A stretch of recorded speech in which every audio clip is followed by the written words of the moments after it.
ফলি মাছের দো পেঁয়াজা স্পেশাল ঝাল ঝাল রেসিপি। আসসালামু আলাইকুম ভিউয়ার্স, আপনারা সবাই কেমন আছেন? আশা করি মহান রব্বুল আলমিনের রহমতে আপনারা সবাই খুব ভালো আছেন। ভালো থাকার দোয়া রইল। এই ঠান্ডায় ঘরে বাইরে দেশ ও বিদেশে যে যেখান থেকে আজকের এই রেসিপিটা দেখছেন সবাইকে আমন্ত্রণ। আমি সোনিয়া কুষ্টিয়া থেকে বলছি। আজকে চমৎকার একটা ফলি মাছের দো পেঁয়াজা রেসিপি নিয়ে হাজির হলাম। এখানে আমি 5টা ফলি মাছ নিয়েছি, ছোট বড় মিলিয়ে। 3টা নিয়েছি মিডিয়াম সাইজের, তার সাথে 2টা বড় সাইজের নিয়েছি। এখন এই মাছগুলোকে কেটে ধুয়ে পরিষ্কার করে নিয়েছি। তাতে হাফ চা চামচ হলুদের গুঁড়া আর হাফ চা চামচ লবণ মিলিয়ে একসাথে মিশিয়ে নিলাম। মাছগুলোকে ফ্রাই করে নেব।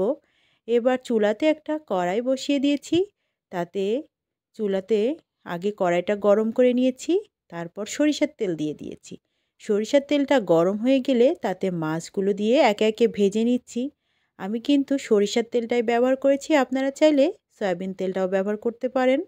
এখন মাছগুলোকে আমি 2টা পাশ হালকা বাদামি করে ভেজে নেব। আজকে এই ফলি মাছের দো পেঁয়াজাটা করছি, মেহমান এসেছিল ওদের জন্য, ভাবলাম আপনাদের সাথে একটু শেয়ার করি। আর মাছটা কিন্তু ছোট বড় মিলিয়ে নিয়েছি, বড়গুলো কেটে নিয়েছি। সব মাছগুলো একে একে ভাজা হয়ে গিয়েছে। আর এখানে 4টা বড় সাইজের পেঁয়াজ কুচি নিয়েছি, 10-12টা কাঁচামরিচ কুচি, 1 চা চামচ জিরা, হাফ ইঞ্চি সাইজের আদা আর তার সাথে একটা বড় সাইজের রসুন একসাথে বেটে নিয়েছি। আর এখানে মাছ ভাজা তেলের মধ্যে আমি দিয়ে দিচ্ছি পেঁয়াজ কুচানোগুলো।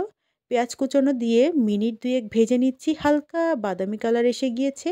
এ পর্যায়ে আমি মরিচ ফেড়ে রেখেছিলাম, সেগুলো দিয়ে দিব। মরিচগুলো দিয়ে আমি আরও মিনিট খানিক ভেজে নিব, এতে পেঁয়াজের কালারটা সুন্দর এসে যাবে। আর মরিচগুলো হালকা ভাজা হবে, ফুল ভাজা হবে না, কিন্তু কাঁচা কাঁচা ঘ্রাণ থাকবে সুন্দর।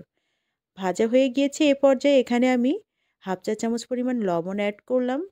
তারপর এখানে বাটা মশলাটা দিয়ে দিচ্ছি। আমি কিন্তু এখানে একসাথেই জিরা, আদা, রসুনটা বেটে নিয়েছিলাম। সেই মশলাটা দিয়ে একটু নেড়েচেড়ে মিশিয়ে তেলের মধ্যে তারপর সামান্য একটু পানি অ্যাড করেছি যেন মশলাটা পুড়ে না যায়।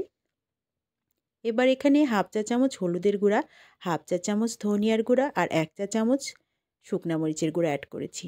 মরিচের গুঁড়াটা একটু বাড়িয়ে দিয়েছি, তবে আপনারা কম বেশি দিতে পারেন।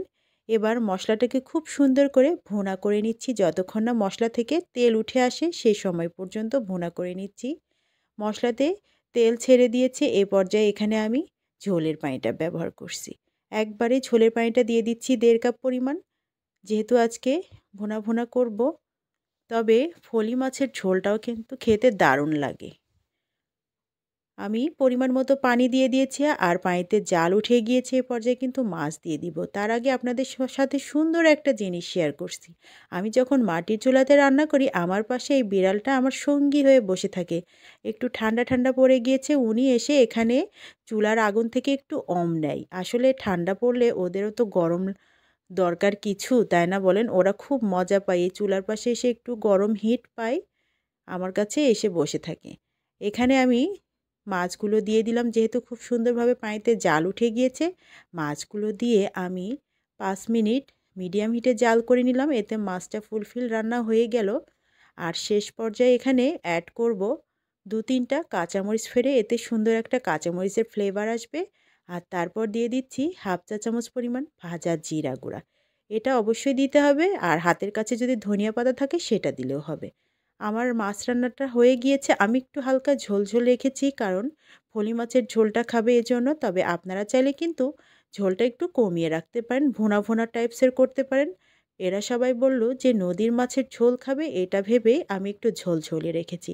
আজকের রেসিপিটা বন্ধুদের কেমন লেগেছে অবশ্যই কমেন্ট করে জানাতে ভুলবেন না। নতুন বন্ধু যারা ভিজিট করছেন, চ্যানেলটা ভালো লেগে গেলে বন্ধু হয়ে থাকবেন। এতক্ষণ ধরে কষ্ট করে ভিডিওটা দেখার জন্য সবাইকে অসংখ্য ধন্যবাদ। আল্লাহ হাফেজ।